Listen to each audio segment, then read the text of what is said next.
What if a bunch of ancient space robot zombies fought a bunch of space nuns? Well, you're about to find out, because this is a Warhammer 40k Battle Report. My name's Jubilee, Titan of Joy, and if you like these videos, this one's part of a playlist. So I got to play my first game against the Necrons, which are a race of ancient entombed robots that are starting to wake up. And if you didn't know, they are the faction that is currently terrorizing across top-tier tables. You can almost smell the English degree on me. Now, my opponent was not playing the absolute most meta list you can possibly get. Honestly, most people aren't doing that for a casual game. But I've got 2 tournaments in 2 weeks, so I wanted to get my reps in against an army that I was very likely to encounter. His list had several big blocks of immortals and warriors, a scary group of wraiths right here, and a couple of big vehicles. And of course, what Necron list wouldn't be complete without the Void Dragon, which is a scary Catan. And friends, when I tell you that this Catan is an absolute nightmare to take down, it's got a 2 or a 3 up save with a 4 up invulnerable, a 4 or 5 up feel no pain, and it halves all damage that goes into it. So yeah, I knew that a big chunk of my game was going to be trying to take this thing out. Oh yeah, and Necrons heal all the time. Necrons have an ability to regenerate wounds that also bring back models.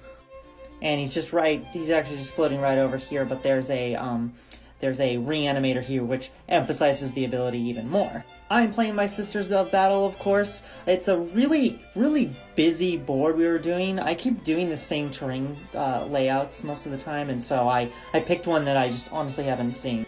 It's a bunch of runes that sort of funnel everything towards the objective points, which is generally where you're going to go anyway, but there's just lots of line of sight blocking terrain. I don't know if either of the pictures are going to really do it justice, but both of us did a pretty cagey deployment.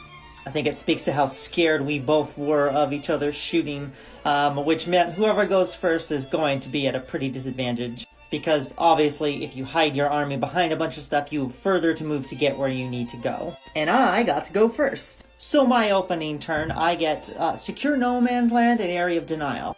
This requires me to take a point in No Man's Land and then do some shenanigans around the center objective.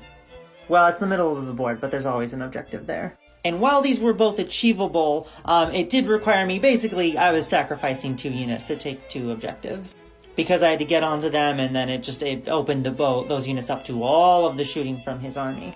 But I scored 10 points on secondaries on my first turn, and I'm feeling pretty good. My one hope was to hide this unit inside of a vehicle that was taking that center objective, and maybe they can fall out into the ruins and potentially avoid getting absolutely destroyed. That didn't happen. On his turn, he moved units onto all 3 of the center objectives and pretty much wiped out what was standing there. So they wiped out this unit with Junith in it. She came back to life, though, because that's just what Sisters characters do. And I got this incredible shot of the Doomstalker's long shadow getting cast over the point. The Desert Sun's really doing me a lot of favors right here. So round 2 begins, and I decide to put everything I can into the Void Dragon. Now, I knew he had the Feel No Pain, but at this point in the game, I didn't realize that he also halved all damage. So my Emulator moves up. My Retributors hop out. They're ready to do their big, it's like 8 heavy Melta shots going in, and it's just going to be awesome. And then they brought him down to like 4 wounds. Some grenades were thrown, got brought down to 2, and everything we then charged in just wasn't able to do it. It's just so tough, and he healed like 6 wounds the next turn. Which is crazy, because on paper, he's like T10 or 11 with 10 or 12 wounds. We've been having nightmares about this boy for a while. But some of my reinforcements start showing up. This is that point where Junith was hiding, and the Paragon Warsuits were able to blast the unit of Wraiths off of it. I made it a very difficult 10 or 11 inch charge onto the point. And the unit of Warriors did get wiped out, but there's 3 scary characters over here. And honestly, there's not a lot left on this side of the board. Everything kept charging in, everything was blasting. Like, again, you see the dense terrain around the point just meant that everything had to, like, come around these corners, and then they were just face to face. We were doing our best. It was a casual game, so we were both moving a little slow, and we ran out of time after the first 2 rounds. And so what you do in most of these instances is you start to sort of think about how you look at where the game is, you look at where it's going. And he's like, okay, I've only got a couple of units left on there, but one of them's the Void Dragon, they're pretty tough. And you don't have any more reinforcements, right? Oh, sorry, but I did actually have some more reinforcements.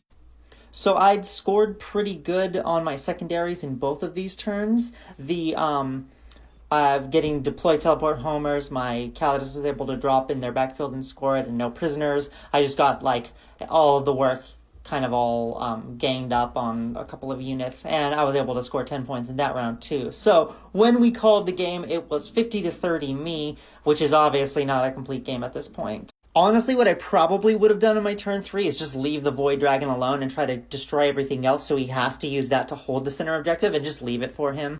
The mission was taken hold, so I didn't need to necessarily control all of the points. For as confusing as people say the game is, I really like that there's so many different factions, because it means you're not really playing up against the same army very often. Because depending on how deep your Jubilee lore is, the only other time I faced Necrons was in my very first tournament. Necrons are really cool. They're a pretty tough matchup to Sisters just because their base, like, nothing seems to be really below a strength 5 or a toughness 5. And that's like their base infantry are significantly tougher.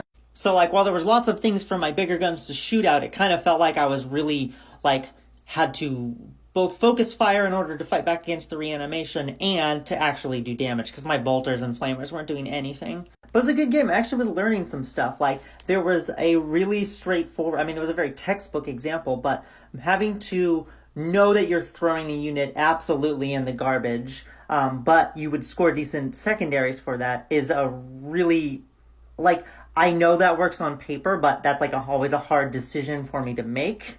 Because I like my girls. I don't want to just throw them into the meat grinder. It's fine, Mom. We love it, and we love you. Oh, I love you too, little tiny pretend plastic girl. If you like these longer form battle report videos, this video is part of a playlist where you can go watch more. I hope you enjoyed it, and thanks so much for watching.